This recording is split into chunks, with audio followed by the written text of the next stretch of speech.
Have you ever been in a situation where your son or daughter, or maybe even a grandchild, looks at you with that tone in their voice, that little tilt of the head, and you just know what's coming? That moment when you realize they're about to tell you how to live your life, as if you haven't lived one already? You could be sitting at the dinner table, reaching for a second slice of cake, and suddenly someone says, "Should you really be eating that?" Or you're heading out for a short walk alone, and you hear, "Are you sure that's safe?" And there it is, that quiet little message tucked inside their words. They think they know what's best for you, better than you do. If that sounds familiar, you're definitely not alone. So many people over 60 face this shift, where adult children, relatives, even well-meaning neighbors start treating them like they've lost the ability to make smart decisions. And the tricky part? Most of the time, it's not even coming from a bad place. It's usually love, concern, worry. But love without respect can start to feel like control. And concern, when it ignores your voice, can quickly feel like being dismissed. That's exactly why we need to talk about this. Because after a lifetime of hard work, raising families, building careers, overcoming loss, learning lessons the long way, no one should have to fight to be seen as capable.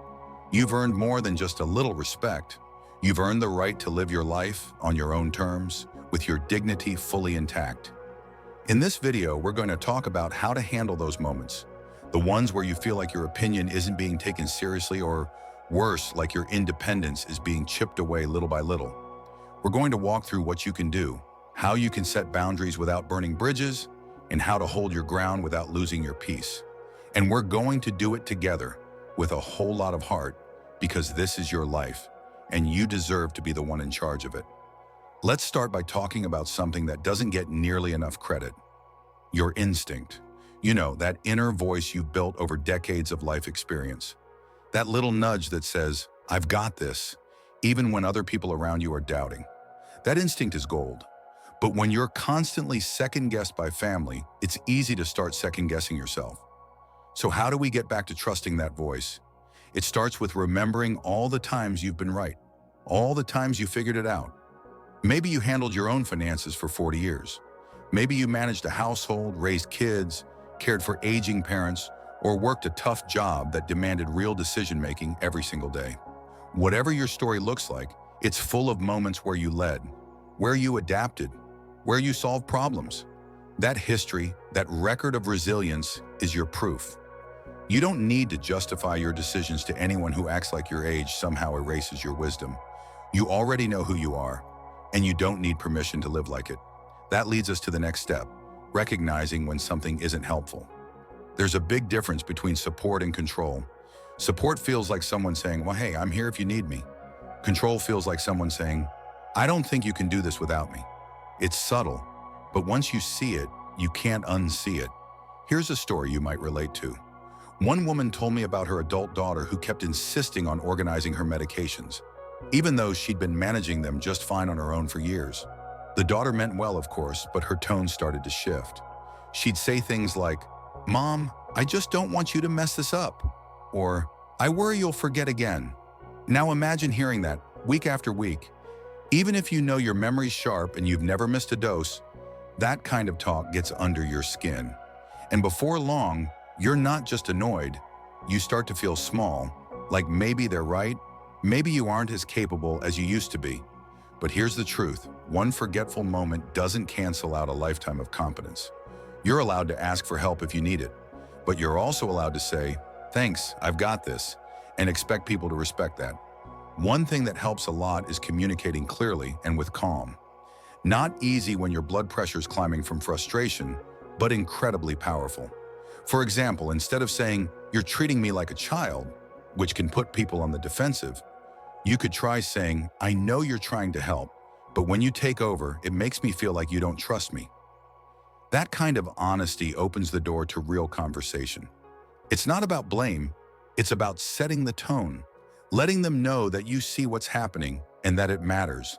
And if someone brushes you off or says, "I'm just trying to protect you," you can gently say, "I appreciate that, but part of respecting me is letting me make my own choices, even if they're not the ones you would make." You've spent your life guiding others. Now it's time to guide your boundaries with just as much strength and kindness. Another thing that comes up often is technology. Maybe someone in your life assumes you can't figure out a smartphone or the remote or an app. They snatch it from your hands and fix it without asking, then laugh and say, "It's okay, Mom. This stuff's hard for people your age." Let's stop right there. That kind of talk isn't helpful. It's condescending. And the worst part? It's often wrapped up in smiles and jokes, like you're supposed to just take it on the chin. But there's nothing funny about being underestimated. If this happens to you, try using humor with backbone. The next time someone says, "You wouldn't get this," try replying, "Try me. I was troubleshooting electronics before you were out of diapers." Say it with a smile, but let it land. Because you deserve to be treated with the respect you've earned. Not just as someone's parent or grandparent, but as a full, capable person. Now, all of this gets trickier when it's not just the little things, but bigger decisions, like finances, healthcare, or where you live. Maybe someone in your family is trying to push you toward downsizing, or moving into a retirement home before you're ready, or giving up your car when you know you're still driving just fine. In those moments, it's tempting to just give in, to keep the peace, avoid the argument. But giving up control too soon can make you feel invisible. And no one should feel invisible in their own life. This is where preparation becomes your best friend. Before these conversations even happen, sit down with yourself and get clear. What are your limits? What are your wants? What are you still completely confident handling? Write it down if it helps. Because the stronger your clarity, the stronger your stance. And when those conversations do come up, lead with calm but firmness. You can say, "I've thought a lot about this and I'm not ready to make that change." You can say, "I appreciate your concern, but I've got it covered for now." You can even say, "If I ever need help, I promise I'll ask. But please trust me until then." Because trust is everything. And if someone in your family can't offer it freely, you are absolutely allowed to remind them that you've earned it. Now that we've opened up about recognizing your instincts and setting boundaries in everyday moments, let's move into how to keep those boundaries strong, even when the pushback comes. Because sometimes standing your ground isn't a one-time thing. It's a process, a practice, one that keeps you rooted in your power. And that's exactly where we're headed next. So let's talk about what happens when standing your ground doesn't go over quite the way you hoped. Maybe you voiced your opinion, maybe you've been clear about what you want, and yet someone in your family still pushes back. They insist they're right. They insist you're being stubborn or unreasonable. They use phrases like, "We're just worried," or "You don't understand the risks," or the all too familiar, "We're only trying to help." It's in these moments that your patience gets tested the most. Not because you're unsure of yourself, but because it's exhausting to have to constantly prove that you're capable. And it's especially tough when the people challenging you are your own children, your siblings, or even a younger spouse. The people you love the most are sometimes the ones who unintentionally make you feel the smallest. But here's the thing, just because someone has good intentions doesn't mean they get a free pass to ignore your boundaries. It's okay to love someone and still let them know, firmly and kindly, that their behavior isn't acceptable. You don't need to yell, you don't need to argue. What you do need is consistency. Let's say your daughter keeps calling to remind you of every doctor's appointment, even though you already have it written down and you've never missed one. Or maybe your son keeps checking your fridge and pantry when he visits, like he's expecting to find you incapable of taking care of yourself. Every time you've brushed it off, told yourself, "He means well," and smiled through it. But deep down, it bothers you. It chips away at your confidence. And more importantly, it chips away at your autonomy. Next time it happens, instead of smiling and saying, I know, try saying, "I appreciate your concern, but I've noticed that when you do X, it makes me feel like you don't trust me to manage my life. I want us to have a relationship based on mutual respect. Can we talk about that?" Notice how that changes the dynamic. You're not attacking. You're opening the door to communication. You're bringing your feelings to the front, not just reacting to theirs. And that's a powerful thing. Because when people hear your heart instead of your frustration, they're much more likely to really listen. Now let's get into another powerful truth. You are not obligated to prove your independence every single day. Yes, it's important to stand your ground. But it's also okay to accept help when you decide it's needed, not when someone else insists you need it. There's a big difference between taking control and being controlling. And here's where we find the balance. Control doesn't mean doing everything alone. It means making your own choices about how things get done. Whether you decide to hire a house cleaner, or use a ride service, or ask someone to help with a tech issue, that doesn't take away from your independence. In fact, making those decisions yourself reinforces it. You're allowed to say, "I'm choosing to get support here," instead of letting someone else say, "I'm doing this for you whether you like it or not." That's the line we draw, the difference between help that empowers and help that takes over. And for some of us, it's not just about kids or grandkids. It could be a spouse, or even a close friend. Sometimes when one person experiences a health issue, or a minor fall, or even a forgetful moment, the people around them start to panic. Suddenly, everything becomes about protection, even if it means stepping over your voice. That's when we need to step in and reframe the story, not just for them, but for ourselves. A stumble doesn't mean you're losing control. A health condition doesn't mean you've lost your ability to make choices. You can have challenges and still be in the driver's seat of your life. And when people start assuming you can't handle something, bring them back to the facts. Yes, I take medication. Yes, I need to be more mindful of my balance. But I've adjusted. I've got systems in place. I'm managing it, and I need you to trust me on that. Sometimes hearing those words said out loud is enough to reset the tone. It reminds everyone, yourself included, that you're still the expert on your own life. Now let's talk about an area that often brings a lot of tension: decision-making around health and end-of-life planning. These topics can get emotional fast. You might have a clear idea about what you want, whether it's a do not resuscitate order, staying in your own home, or not wanting unnecessary procedures, and still find family members pushing back. This can be one of the most painful areas to feel dismissed because it touches something deeply personal. How you want to be treated, not just in life, but as life evolves. These aren't easy conversations, but they are essential ones. One way to protect your voice and your wishes is to get it in writing. Advance directives, living wills, powers of attorney. These documents matter. Not because you're expecting the worst, but because you're planning for your best interests. And when you put your choices in writing, signed and witnessed, it sends a clear message to everyone around you. This is your life. These are your decisions. Even more than paperwork, though, it's the conversations around those documents that carry the most power. It can be something like, "I know these are difficult things to talk about, but I need you to know how I feel. I'm sharing this with you because I trust you. I expect you to honor that trust by respecting my choices." It's a powerful moment when you take that kind of leadership in your own life. And the truth is, your family might not like it at first. They might resist. They might even push back. But over time, most people come to respect someone who knows who they are, what they want, and where they're headed. Now, while all this talk about boundaries and standing up for yourself is important, we should also take a moment to acknowledge something else: how tiring it can feel. Always having to advocate for yourself, always having to explain or assert or clarify. It's okay to admit that it's frustrating. It's okay to feel angry or hurt or even sad. Those emotions are valid, but don't let them convince you that you're powerless. You're not. You might not be able to change how someone treats you right away, but you can change how you respond. And every time you do, you reclaim a little more control. You reinforce your sense of self. You remind yourself that your voice matters, because the truth is, you've earned the right to live with authority over your own life. You've walked through the fire. You've built families, homes, businesses, and communities. You've loved and lost and tried again.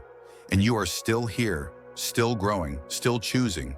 And that brings us to something truly beautiful: the ability to rewrite the rules of what aging looks like. It doesn't have to mean becoming invisible. It doesn't have to mean giving up the wheel. It can mean something entirely different: stepping fully into the wisdom, clarity, and confidence that only time can give. And if people in your life don't see that yet, well, maybe it's time to help them see. Not by yelling, not by arguing, but by living in a way that says, "I know exactly who I am. I'm not asking for your approval. I'm asking for your respect." That's the kind of strength that leaves an impact. That's the kind of message that teaches by example. And now that we've walked through how to respond, how to set limits, and how to stay grounded in your choices, let's take it one step further.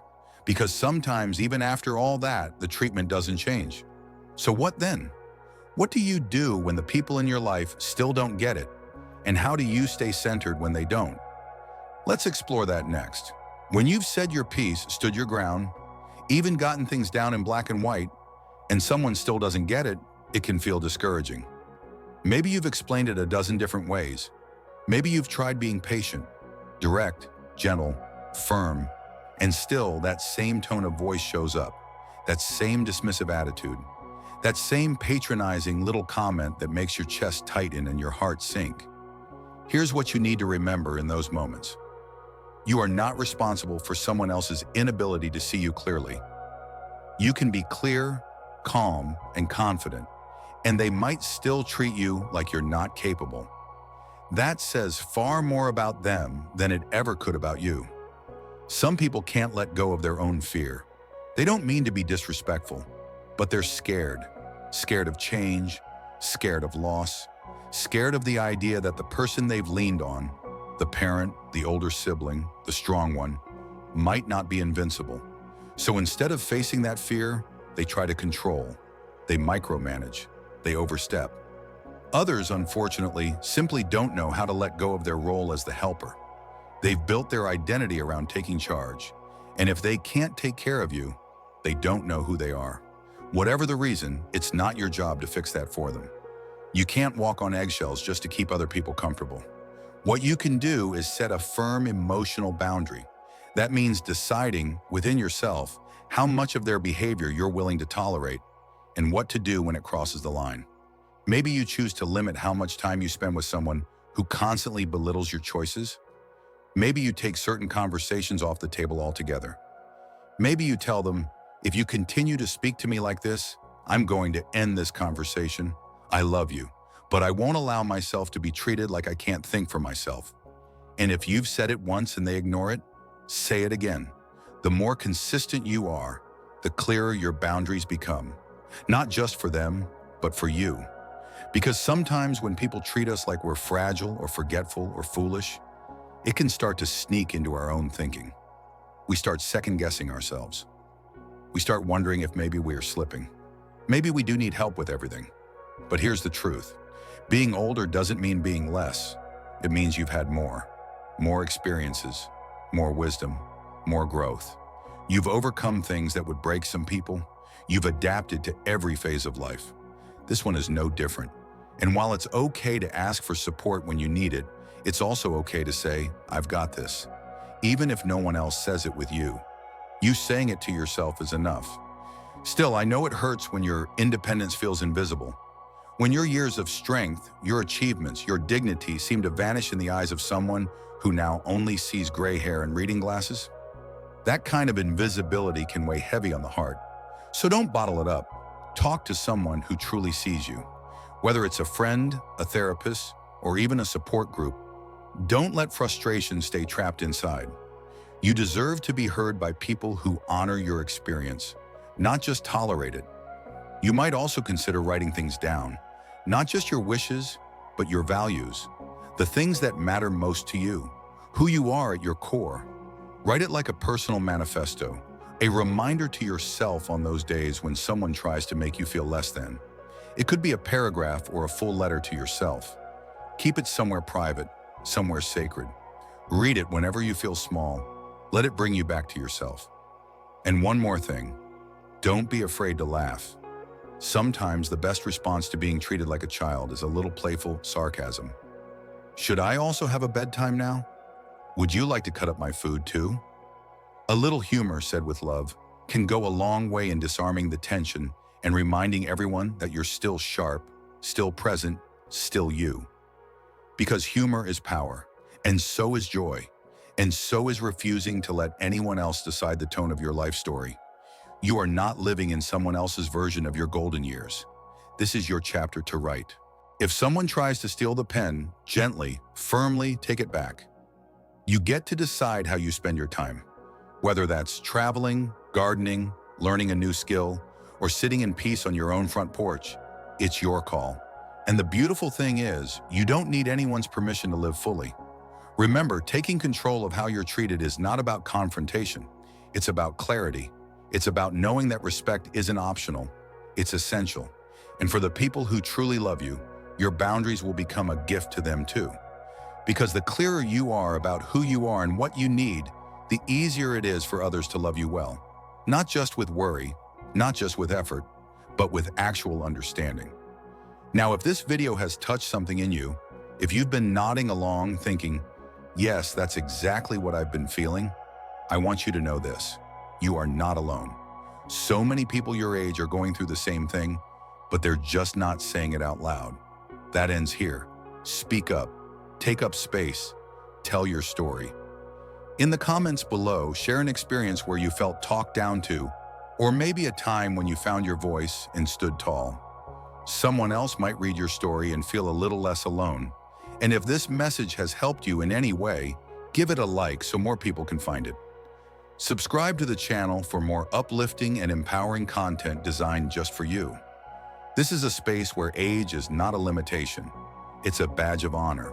You are strong, you are wise, and most of all, you are still growing, still shaping the world around you with every choice you make. Don't ever let anyone tell you otherwise. Here's to living your life on your terms. Here's to dignity, independence, and joy. And here's to the beautiful truth that you don't stop becoming more of yourself just because you've reached a certain age. You're just getting started. Keep going. You've got this.